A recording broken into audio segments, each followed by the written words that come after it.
तो अभी सिर्फ इस वक्त इतना ही कह पाएंगे कि एक एनकाउंटर हुआ, हम तैयारी के साथ गए हुए थे, हमारे पास खबर थी कि ये आया हुआ है। तो अनफॉर्चुनेटली हम कोशिश कर रहे थे कि उसको ज़िंदा पकड़ लें, क्योंकि हमारी कोशिश ये रहती है पुलिस की कि देखते ही हम गोली नहीं मारते हैं। सरप्राइज़ उसके हाथ में रहता है, पहला बार उसी के हाथ में होता है, हम कानून में बंधे हुए होते हैं, इसकी फ़ायदा वो ले गया। सत्य कहेंगे, सत्य लिखेंगे, सत्य चलेंगे। दैनिक स्टेट समाचार टीवी में आप सबका स्वागत है। आपको बता दूं कि बीती रात को कठुआ जीएमसी में बदमाशों के साथ हुई एक मुठभेड़ में रामगढ़ पुलिस थाने के एक पीएसआई शहीद हो गए थे और वहीं आज सुबह लगभग 10 से 11 बजे के बीच में उनके शव को डीपीएल सांबा में पहुंचाया गया, जहां पर उन्हें DGP Jammu Kashmir RR swan और आला पुलिस अधिकारियों ने उन्हें श्रद्धांजलि अर्पित की और वहीं उसके बाद वहां से उनके शव को पूरे सम्मानजनक जो है उनके घर की तरफ उधमपुर की तरफ रवाना किया गया। हम आपको डीपीएल सांबा के कुछ विजुअल दिखाने जा रहे हैं और उसके बाद आपको सुनाएंगे कि DGP Jammu Kashmir police RR swan ने मीडिया से बातचीत करते हुए क्या कहा इस मुठभेड़ के बारे में और अगला किस तरह की रणनीति होगी अब जम्मू कश्मीर पुलिस की बदमाशों के खिलाफ।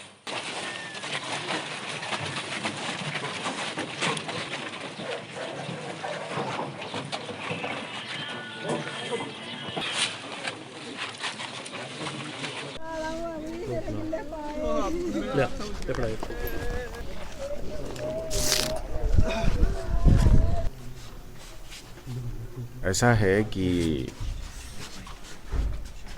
नारकोटिक्स और गैंगस्टरिज्म इसके खिलाफ एक नए लेवल की फाइट जम्मू जोन की पुलिस ने पिछले दिनों में से ऑलरेडी शुरू करी थी। पुलिस के जो फील्ड ऑफिसर्स हैं जिला लेवल के और थाना लेवल के, ये सब पिछले आपको याद होगा कि इस तरीके की एक इंसिडेंट हुई थी जहाँ पे ये आपस में रंजिश और रिवेंज किलिंग हुई थी। एक एफर्ट थी कि इसके खिलाफ कोई एक मीनिंगफुल पर्पसफुल कार्रवाई की जाए जो पहले से ज़्यादा कठोर हो और ज़्यादा फलप्रद हो, पर्पसफुल हो। कुदरती बात है तो पुलिस ने इनकी हिसाब किताब लेके इनके पीछे पड़ी हुई है। तो कल रात का जो इंसिडेंट हुआ वो बहुत ही अनफॉर्चुनेट है हमारे लिए।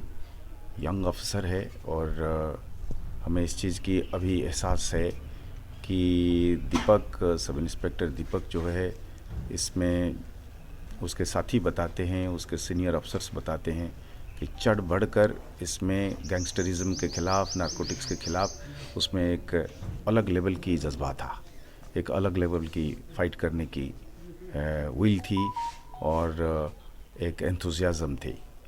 अब टीमें गई थी और खबर थी, खुफिया खबर थी कि वो उसी जगह पे आने वाला है। तो बताया जाता है कि उसके साथ भी कुछ साथी थे जो उनके हमराह होके आए थे। पुलिस को इस बात की खबर थी तो इन्होंने उसको, ये बात में ज़रूर असेसमेंट में कहीं हम अपने लेवल पे इसको असेस कर रहे हैं कि इनकी एक हम कहेंगे कि एक जैसे पुलिस को देखकर, यूनिफॉर्म को देखकर, कानून को देखकर ऑर्डिनरी क्रिमिनल जो है वो आमने सामने नहीं होता है, पर लगता है कि इन लोगों की गैंगस्टर्स की और बाकी नारकोटिक्स की और इनकी अंदरूनी इस तरीके से एक नेक्सस बन गया है, उनकी हिम्मत पहले से ज़्यादा बढ़ी है और इसलिए इन्होंने वेपन भी रखते हैं और इसको इस्तेमाल करने के भी हिम्मत रखते हैं। हम तो अभी इस वक्त सिर्फ यही कहेंगे कि हमारे लिए एक ये नए वार का ऐलान है। हम इसमें जैसे अंग्रेजी में कहते हैं कि टोंग्स एंड हैमर्स, हम कोई कसर नहीं छोड़ने वाले हैं अभी।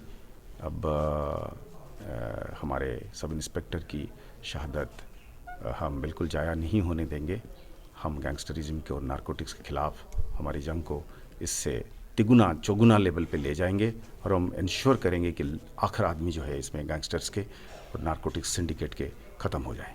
हमारे एक सुचिंतित वाइड स्ट्रैटेजी बन रही है। हमें इसके जड़ तक जाएंगे। हमको इस चीज़ की एहसास हो रही है कि साहब ये इलीगल लैंड डीलिंग से लेकर नारकोटिक्स से लेकर बोवाइन से लेकर ये एक क्रिमिनल सिंडिकेट खड़ा करने की कोशिश कर रहे हैं पंजाब की पैटर्न पे। और चूंकि जम्मू कश्मीर में डेवलपमेंट एक और लेवल पे आई है, यहाँ पे business, industry, all India institute of medical science, educational और भी इंस्टीट्यूट एक और लेवल पे यहाँ की इकोनॉमिक एक्टिविटी को ले जा रहा है। तो कुदरती बात है, इसको लेकर एक गैंगस्टर गूंज खड़े हो रहे हैं। ज़मीन को लेकर उसको खरीदो फारुकत में और चीज़ों में ये मुलव्वस हो रहे हैं।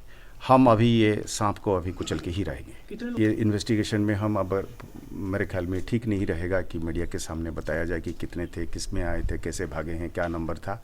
हमारे इन्वेस्टिगेशन के ऊपर उसका असर पड़ जाता है। तो अभी सिर्फ इस वक्त इतना ही कह पाएंगे कि एक एनकाउंटर हुआ, हम तैयारी के साथ गए हुए थे, हमारे पास खबर थी कि ये आया हुआ है। तो अनफॉर्चुनेटली हम कोशिश कर रहे थे कि उसको ज़िंदा पकड़ लें, क्योंकि हमारी कोशिश ये रहती है पुलिस की कि देखते ही हम गोली नहीं मारते हैं। सरप्राइज़ उसके हाथ में रहता है, पहला बार उसी के हाथ में होता है, हम कानून में बंधे हुए होते हैं, इसकी फ़ायदा वो ले गया।